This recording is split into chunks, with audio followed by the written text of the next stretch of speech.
नमस्कार आप सभी को, मैं Sarita Kulkarni astro life junction channel में आप सभी का स्वागत करती हूँ। आज बात करने वाली हूँ 2026 के ईयरली प्रेडिक्शंस पर।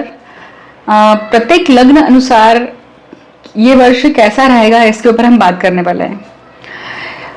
इसे जानने के लिए हमने जो 4 मेजर ग्रह होते हैं जो कर्म सिद्धांत या कार्मिक साइकिल में सबसे बड़ा योगदान देते हैं या जिनका एक रोल होता है, वो है गुरु, जो हमें शिक्षा देते हैं कि जीवन जीना कैसे है।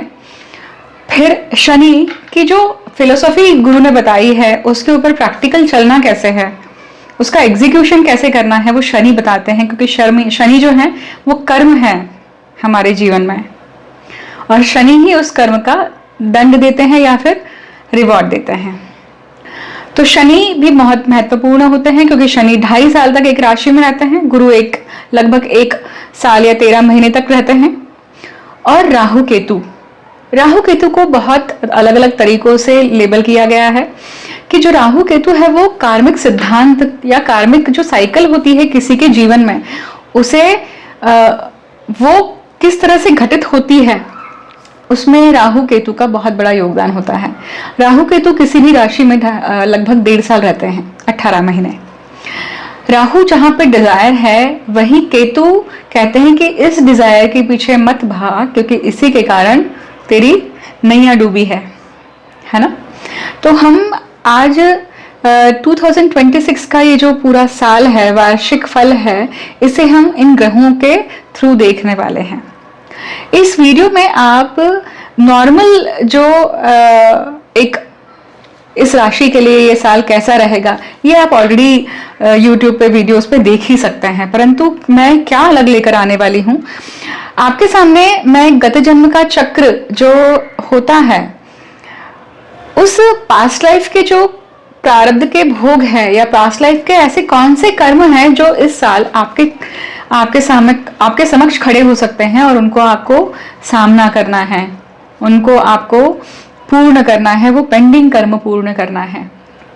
उसी के साथ साथ जब हम पूर्ण करने की बात करते हैं तो पूर्ण करते समय हमें साम दाम दंड भेद सभी कुछ लगाना पड़ता है, चारों पुरुषार्थ के साथ में उसे पूरा करना होता है, और हम तंत्र की सहायता भी यहाँ पर लेते हैं। ब्लैक मैजिक की बात यहाँ पे बिल्कुल नहीं हो रही है।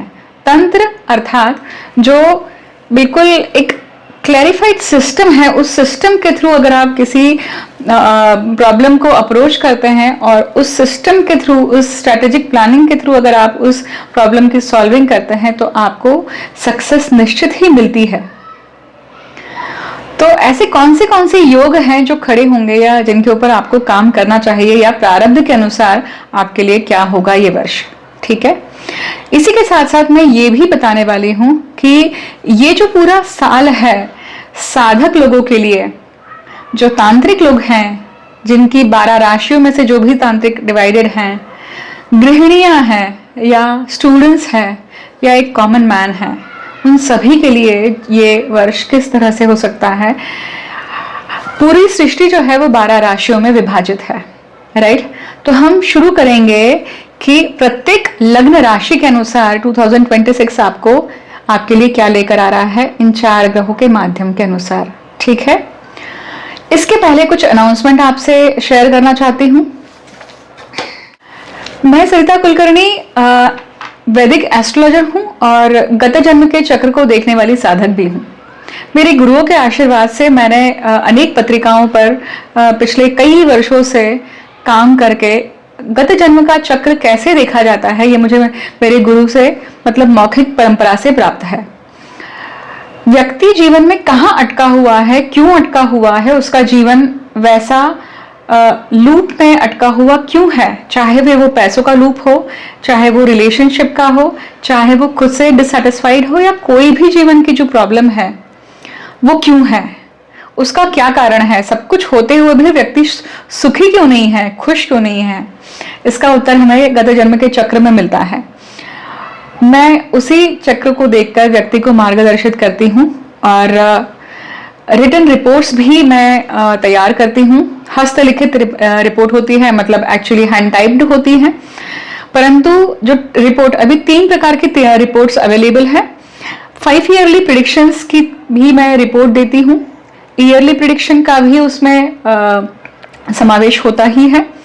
उसी के साथ साथ 7.5 की एक बहुत विस्तृत रिपोर्ट होती है, जिसमें पूरे 7.5 साल व्यक्ति का जीवन किस प्रकार से होगा, ऐसे कौन से प्रारब्ध के कर्म आपके खड़े होने वाले हैं जिसको लेकर आप प्रॉब्लम्स में आ सकते हैं, या फिर उन प्रॉब्लम्स को कैसे मिटाना है, उन प्रॉब्लम्स की इंटेंसिटी कैसे खत्म करनी है, ऐसे कौन से दुर्गुण हैं आपके जिसके कारण आपकी वो 7.5 आपके लिए बहुत दूभर हो सकती है, उन सभी चीजों के बारे में। और गत जन्म में आपने ऐसा क्या कर्म किया था जिसके कारण इस 7.5 में वो कर्म आपके खड़े होंगे और आपको, आपके लिए चाहे वो रिवॉर्डिंग हो सकते हैं या फिर पनिशमेंट हो सकती है। इसका पूरा विस्तृत लेखा जोखा जो है 7.5 साल, ये पूरे मंथ वाइज में रिटर्न करती हूँ, मतलब लिखती हूँ और उसकी रिपोर्ट तैयार करती हूँ। ये भी 7.5 की बहुत इन डेप्थ पॉपुलर रिपोर्ट है जो जनरली जातक लेता है मुझसे। और इसी के साथ साथ लाइफ प्रिडिक्शन की भी रिपोर्ट होती है, जो किसी व्यक्ति की लाइफ प्रिडिक्शन या जीवन कैसा जाने वाला है, जीवन अगर 3 महादशाओं में है, खत्म हो जाता है तो वो दशाएं कैसी जाने वाली हैं, ऐसी बहुत सारी अनेक जानकारियां उसमें होती है। ये 3 प्रकार की हस्तलिखित रिपोर्ट मैं तैयार करती हूँ और अभी ये अवेलेबल है। जो भी जातक इसे अवेल करना चाहते हैं, जो सीरियस हैं, वो ही अप्लाई करें, क्योंकि ये कॉस्टली रिपोर्ट होती है और ये टाइम टेकिंग होती है, परंतु ये आपको पूरे जीवन में बहुत अच्छा मार्ग देती है। जो लोग विश्वास करते हैं ज्योतिष संस्था पर या ज्योतिष विद्या पर, जिनका विश्वास है और अपने जीवन को बदलाव देना चाहते हैं, वही उस चीज को ऑप्ट करें। अन्यथा आपका पैसा भी मत खर्च करिए और मेरा समय भी मत खर्च करिए। जब आप मकर लग्न की बात करते हैं, मकर लग्न के लिए देखिए ये 2026 का गोचर कैसे हो रहा है, कहाँ हो रहा है, तो आप देखेंगे कि सबसे पहले जो 4 बड़े ग्रह, मतलब जिनके अनुसार पूरा कर्म सिद्धांत है, मतलब शनि आपके लिए 3रे भाव में है, राहु केतु 2-8 एक्सिस में है, 2रे भाव में राहु है और अष्टम भाव में केतु है।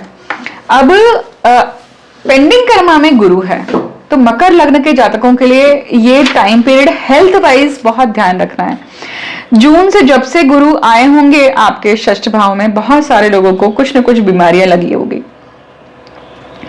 वीडियो में बताइए मुझे कि किस प्रकार की बीमारियां आई हैं। अगर जन्म लग्न कुंडली में ही 6वें भाव का गुरु है तो भगवान वाले के भाई मकर लग्न, तो आजार मतलब बीमारियों को लेकर ये जो पूरा टाइम पीरियड है, पूरा साल है, उसको बहुत प्रिकॉशंस के साथ चलिए। थोड़ा भी कुछ होता है तो फटाफट उसके ऊपर एक्ट करिए, ठीक है। अगर कोई ट्रीटमेंट चल रही है तो उसे व्यवस्थित डिसिप्लिन से फॉलो करिए, कंप्लीट करिए। अच्छा लग रहा है, ठीक लग रहा है इसलिए छोड़ दिया मत करिएगा। जिनके शादी विवाह नहीं हुए हैं जून से दिसंबर तक, उनको कंट्रोल करना चाहिए कि नहीं ही करना है इस साल तक, ये कोशिश करना है कि ये साल इस चीज के लिए टाल दिया जाए, ठीक है। क्योंकि जो ऑलरेडी विवाहित हैं उनके लिए टाइम पीरियड कैसा है कि आपको अपनी वाणी पे कंट्रोल रखना है इस पूरे साल में, खास करके रिलेशनशिप्स को लेकर, क्योंकि वो कलह जो है, वो जो झगड़ा है, आर्ग्यूमेंट है, वो आपका बहुत एक्सट्रीम लेवल पर जाने की संभावना बनती है, ठीक है। वाणी और बीमारियों के लिए आप पंचमुखी रुद्राक्ष को धारण कर सकते हैं, ठीक है। घर में देखिए जो भी सदस्य हैं, घर के कुटुंब के जो भी लोग हैं, चाहे वो आपके वाइफ हो, आपके पति हो, बच्चे हो, सास ससुर हो, माता पिता हो, जो भी हो, ठीक है, उन सबके साथ में पैसों को लेकर शुद्ध भी, मतलब भान में रहकर व्यवहार करिए, ठीक है। उनको मदद करिए पैसों के रूप में। कोशिश करिए कि ऐसे समय पे आपकी ग्रीड आपके ऊपर हावी ना हो, आपका लोभ आपके ऊपर हावी ना हो, ठीक है। गत जन्म के जो तांत्रिक है, क्योंकि मकर लग्न को भी कहा जाता है कि ये तांत्रिकों का लग्न है। ये मकर राशि में जब भी ग्रह होता है तो वो व्यक्ति उस विधा में, उस जीवन के क्षेत्र में तंत्र की सहायता लेकर आया है, फिर तंत्र करके आया है वो। तो गत जन्म में, जो गत जन्म से ही तांत्रिक रहे हैं, वो इस जन्म में मतलब मकर लग्न जब लेकर आते हैं और पत्रिका में चंद्र गुरु वार के हिसाब से चलते हैं। चंद्र हुआ, मंगल हुआ, फिर गुरु हुए, शनि हुए और राहु।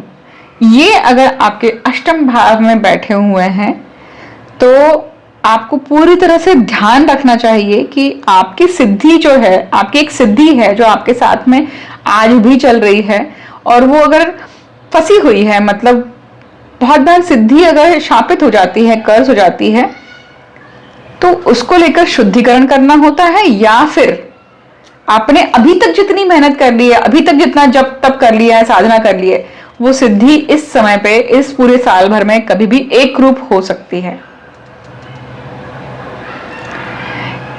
जैसे अगर मैं एग्जाम्पल दूं आपको, बहुत बार लोग, बहुत सिंपल सा एग्जाम्पल है, आपने सोचा किसी के बारे में और फोन आ जाता है उस व्यक्ति का। टेलीपैथी, हिलीपैथी, ऐसे बहुत सारे अलग अलग मेंटल या मेंटल पावर्स है, राइट, सुपरनेचुरल पावर्स हैं, या साइकिक एबिलिटीज होती हैं। तो ये जो एबिलिटीज होती हैं, बहुत सारे लोगों के पास में वो शक्ति होती है, वो सुप्त अवस्था में होती है, या फिर वो बहुत बार बाधित हो जाती है, क्योंकि कर्म का जो उसके ऊपर मारा पड़ता है वो आइदर बाधित हो जाती है या फिर वो सुप्त अवस्था में चली जाती है। सिद्धि कभी नष्ट नहीं होती है। वंस यू हैव अचीव, वो हमेशा रहेगी आपके साथ में, हर जीवन में, हर जन्म में रहेगी। वो अलग बात है कि वो आपके लिए काम आ रही है कि नहीं, कि वो आपके लिए नासुर बन के खड़ी हो गई है, वो अलग बात है। वो पत्रिका के माध्यम से गत जन्म के चक्र को देखकर पता किया जा सकता है और उसके ऊपर काम किया जा सकता है। और वो अगर जागृत हो जाती है, उसको कैसे उपयोग करना है, उसको कैसे प्रस्थापित करना है, ये अगर आप सीख लेते हैं तो आपका नॉर्मल जीवन बहुत सुखकारी हो जाता है। क्योंकि नॉर्मली हम जीवन में बहुत सारी चीजों को चेज ही कर रहे होते हैं ना, that's what we are doing, running after things. अब आप पूरे साल भर क्या कर सकते हैं, तो रोज शनि देवता को प्रणाम करें, उनकी उपासना करें, ठीक है। एक बार तो भी दिन में शनि भगवान का नाम लेकर शनिदेव नमो नमः ये करना है, ठीक है। पंचमुखी रुद्राक्ष आप धारण कर सकते हैं, और पंचमुखी रुद्राक्ष से आपको महामृत्युंजय का एक माला जप करना है पूरे साल भर, ये आप करिए, ठीक है।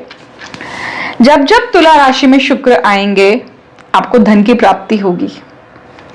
जब जब तुला राशि में शुक्र आएंगे आपको धन की प्राप्ति होगी इस साल। अब और जब वो तुला राशि का शुक्र आ रहा है, तब आप जोर लगाइए उस समय पे कि जो भी आप कर्म कर रहे हैं, आने वाला गोचर है, इस समय पे पूरी ताकत लगाकर वो अचीव करना है। इस तरह से काम करिए, प्लानिंग करके करिए, आपको जरूर अचीवमेंट होगी।